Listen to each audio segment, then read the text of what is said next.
नमस्कार मित्रांनो, मी गोपाळ कुलकर्णी. माध्यम वृत्तमध्ये आपलं स्वागत आहे. आपण ज्या ठिकाणी आलेलो आहोत ते आहे थोरमोठे लॉन. या थोरमोठे लॉनमध्ये उद्या म्हणजे रविवारी सकाळी 9 वाजता एका आगळ्या वेगळ्या कार्यक्रमाचे आयोजन केले आहे, ज्या कार्यक्रमाचं स्वरूप आहे बीज तुला. हा बीज तुला कार्यक्रम जवळपास महाराष्ट्रात लातूरमध्ये पहिल्यांदाच घडतो आहे. हा देखील एक लातूर पॅटर्नच म्हणून समजला जाईल. हा कार्यक्रम कशासाठी आयोजित केलेला आहे, या कार्यक्रम आयोजनामागची भूमिका काय आहे, एकंदर हा कार्यक्रम आयोजन करण्यासाठी किती बीज संकलन करावं लागलं, त्यासाठी किती काळ लागला, या संदर्भात आम्ही माहिती करण्यासाठी आज आपल्याला या कार्यक्रमाच्या मुख्य संयोजिका सुनंदा जगताप यांच्याशी बातचीत करण्यासाठी आलेलो आहोत. तर या कार्यक्रमाची उद्या कशी तयारी चालू आहे या संदर्भात त्या आपल्याला बोलतीलच. नमस्कार मॅडम. नमस्ते. माध्यम वृत्तमध्ये आपलं मनापासून स्वागत आहे. धन्यवाद.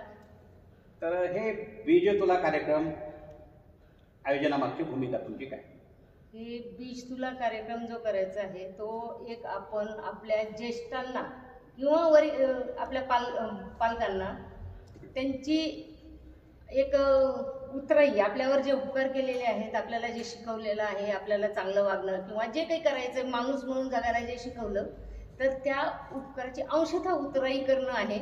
त्याच्यासाठी पूर्वीपासून तुला करतात, पण आम्ही सयाजी शिंदे सरांनी त्यांच्या आईची तुला केलेली होती बीज तुला, तसेच अरविंद जगताप सरांनी पण त्यांच्या वडिलाची बीज तुला केलेली होती. त्या ह्याचा आम्ही अनुसरून आम्ही आमच्या ग्रुपमधील पालकांचा बीज तुला कार्यक्रम ठेवलेला आहे आणि एकूण 9 जणांची बीज तुला आहे. तर मित्रांनो, तुम्ही आतापर्यंत धान्य तुला ऐकले असेल, सुवर्ण तुला ऐकले असेल, पुस्तक तुला ऐकले असेल, वगैरे वगैरे अनेक तुला तुम्ही ऐकले. पण हे बीज तुला हा कार्यक्रम आगळा वेगळा पहिल्यांदाच लातूरमध्ये होतो आहे आणि या कार्यक्रमाचं मुख्य आकर्षण आहे ते सह्याद्री देवराईचे प्रणेते व सुप्रसिद्ध मराठी अभिनेते आणि त्यांच्यासोबत एक लेखक पण आहे अरविंद जगताप आणि सयाजी शिंदे. हे मुख्य आकर्षण असल्यामुळं या कार्यक्रमाची तयारी कशी आहे, चालू आहे, हे तुम्हाला आम्ही सांगणारच आहोत आणि लातूरकरांना प्रचंड उत्सुकता आहे या कार्यक्रमासंदर्भामध्ये. तर मॅडम, हा कार्यक्रम तुम्ही आयोजित करण्यासाठी किती गोष्टी तुला आपण आतापर्यंत संकलित केली? मी हे जानेवारीपासून सुरू केलेलं आहे बी गोळा करण्यासाठी. म्हणजे 6 महिने झाले? 6-7 महिने झालं आणि एकूण 800 किलो बिया जमा झालेल्या आहेत. हे आता पोते लावत आहेत, याला पोत्याचं तोंड लावणे म्हणतात. हे इंजिनियर आणि ह्या मॅडम आहेत, ते रिटायर्ड हेडमास्टर आहेत. इंजिनिअरिंगचं खरं कसब लावत आहेत हे पोत्याचं तोंड लावून.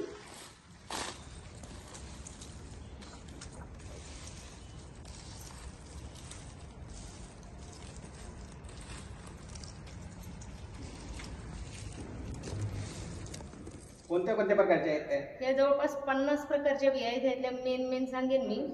चिंच, आवळा, बहावा, पळस, जांभूळ नाहीये, जांभूळ लावून टाकला मी जमा केलेला, कारण का जांभूळ हे बी टिकत नाही जास्त दिवस, त्याच्यामुळे जांभूळ लावून टाकलं. आपटा, करंज, चिंचोका,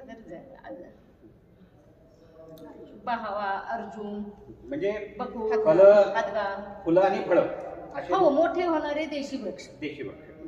आता हे बीज तुला केल्यानंतर याचं काय म्हणजे तुम्ही जे म्हणजे प्रकल्पामध्ये काय त्यांनी देणार का?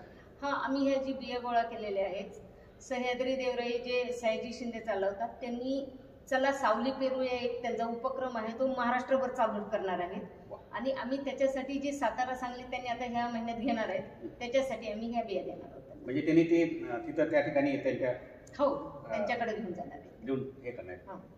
प्रत्येक त्यांचं सावली पेरू एक जो उपक्रम आहे तो एक पिशवी आणि एक बी देणार विद्यार्थ्यांना आणि 1 वर्षानंतर ते बी रोपाचं रोपण करणार आहे. अच्छा मॅडम, हे बीज संकलित करताना तुम्हाला काही अडचणी आल्या का? म्हणजे काय कुठल्या प्रकारचे तुम्ही बीज संकलन करत असताना कुणाकडे गेला होता किंवा स्वतःहून तुम्हाला आव्हान केल्यानंतर आणून दिले कोणी का तुम्ही प्रत्येकाच्या घरी जाता? नाही, आम्ही पहिल्यांदा तर आव्हान केलं बऱ्याच जणांना आणि जिथे जिथे झाड आहे, आता जिथे जास्त बिया आहेत तिथं जात होतं. आणि आव्हान केल्यानंतर सगळ्यात जास्त बिया दिल्या त्या आशाताई कराड यांनी.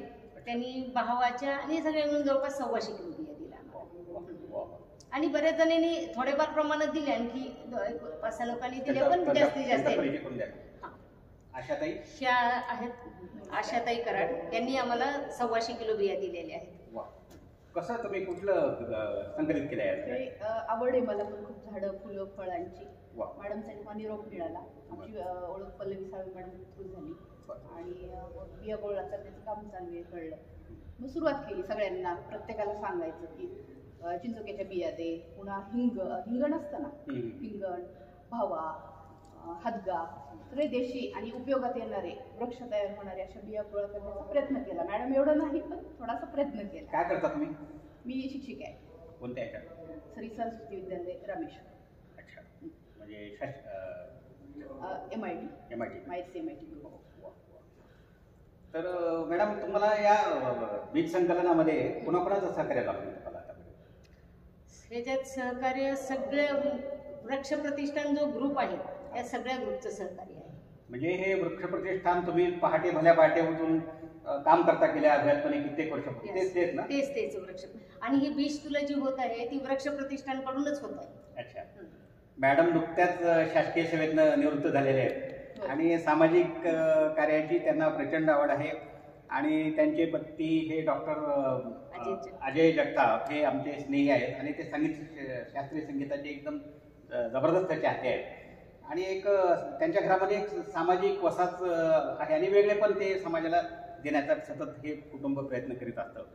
आणि समाजसेवेला वाहून घेतलेलेच जगताप मॅडम आहेत.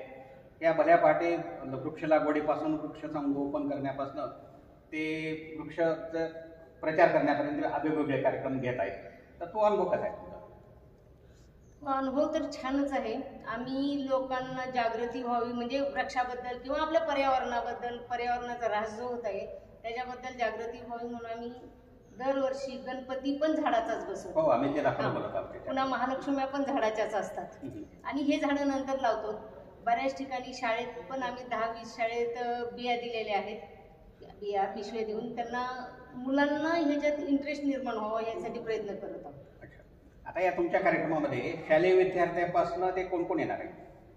आता ह्याच्यात शालेय विद्यार्थी आणि बरेचसे जे वृक्षप्रेमी आहेत आम्ही त्यांना बोलवलेलं आहे. कार्यक्रमाचं स्वरूप कसं असणार आहे? कार्यक्रमाचं स्वरूप पहिल्यांदा दिंडी निघेल, बीज दिंडी निघेल. ही पहिली बीज दिंडी आहे.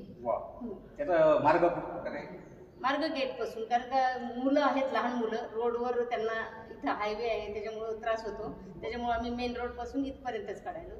तर हे बीज दिंडी निघेल. बीज दिंडी नंतर मुलांचे काही म्हणजे परफॉर्मन्स होतील. त्याच्यानंतर सयाजी शिंदे सर, अरविंद सरांचं भाषण होऊन बीज तुला होईल. म्हणजे ते दोघंही मार्गदर्शन करतील? हो, त्यांचे दोघांचं मार्गदर्शन आहे. आता शेवटाकडे जाताना तुम्ही या तुमच्या वृक्ष प्रतिष्ठानतर्फे जनतेला काय आवाहन करणार आहात? जनतेला हे आवाहन करतो आम्ही की तुम्ही बिया तर जमा करा. जे आपण बिया टाकून देतो ज्याच्यामुळं वृक्ष निर्मिती व्हायचं काम होत नाही, तर तुम्ही वर्षाला बिया गोळा करा आणि आमच्याकडे द्या.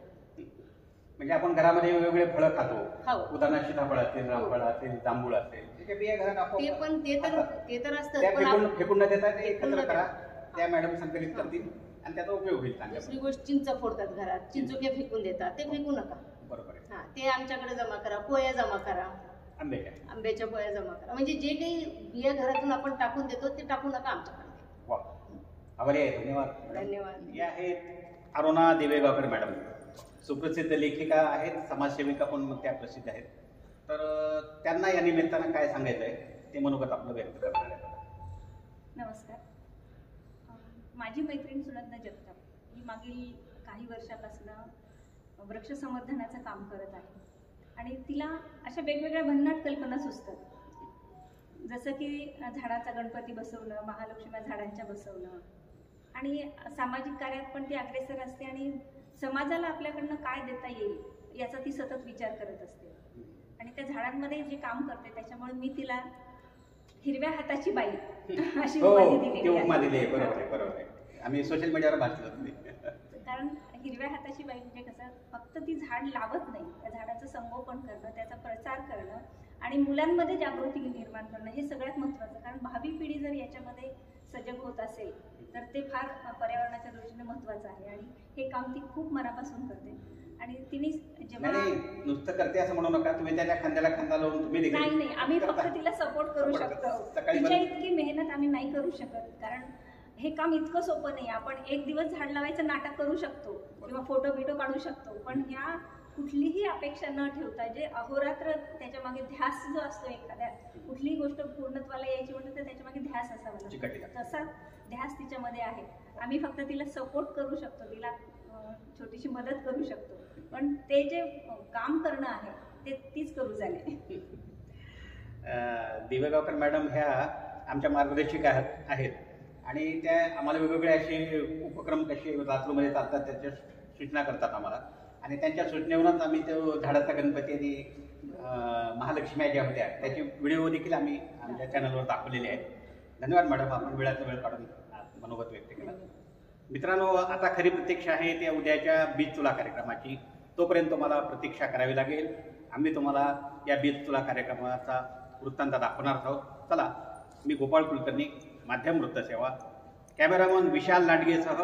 मित्रांनो, हा व्हिडिओ तुम्हाला कसा वाटला याबद्दलच्या आपल्या प्रतिक्रिया कॉमेंट्स बॉक्समध्ये जरूर नोंद करा. कॅमेरामन विशाल लांडगे व दिलीप गाडवेसह मी गोपाळ कुलकर्णी, थोर मोठे लॉन, लातूर.